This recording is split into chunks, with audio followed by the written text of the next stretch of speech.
为什么有的钓友钓鱼的时候，这个主线和竿梢经常缠绕，尤其是在抬竿刺鱼，这个鱼跑的情况下，或者是有一点点轻微挂底的时候，这个时候很容易这个竿梢和这个主线会缠绕。出现这种情况，如果线粗一点还无所谓，如果线细的话，我们这个主线呢很容易就打不开。你就是打开了，它也像弹簧一样一卷一卷的，这样的主线呢就不能用了。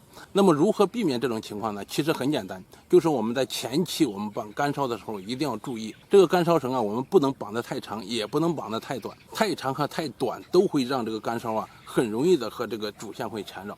那么今天呢，刚好我也到了一只杆子今天跟大家分享一下我是如何绑制的。因为钓鱼这么多年了，这个竿梢现在是很少会缠在一起了。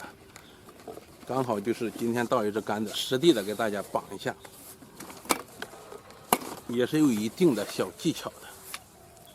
这个杆子是青红的典藏这个我有一个5.4米的，今天到的这个是4.5米的，杆子是特别漂亮而且特别的轻便。那个5.4米的也是我的主打杆，今天准备跟这个4.5米的开一下光。先绑一下竿梢能不能看到？能不能看到？这就是它留的竿梢绳我们现在自己来绑制一下。先把这个竿梢绳缠绕2圈。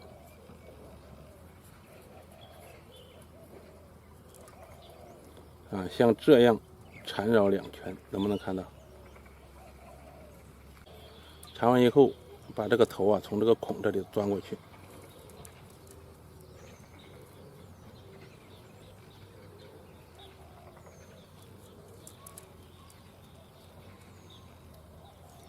这个头钻过去以后我们确定一下它的距离，不要太长，也就是5毫米就可以了1公分的1半，5毫米就可以了，不要太长。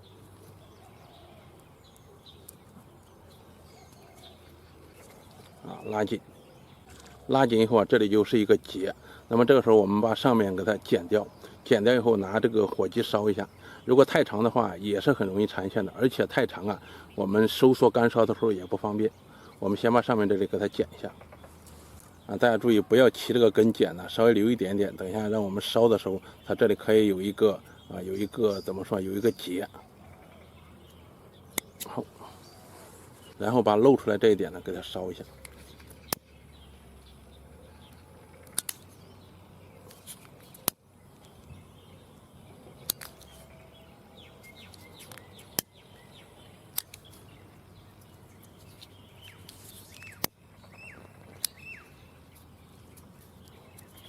大家能不能看出来？就像这样，这样的话它不容易缠竿梢，而且我们每次抽竿也比较好抽。你看到没？每次它都露一个头在这里它不会进去我们有的好多钓友如果搞得不好，这个竿梢每次很难抽出来。这样的话，它每次这个地方稍微有一点点大，它会卡在这里下不去。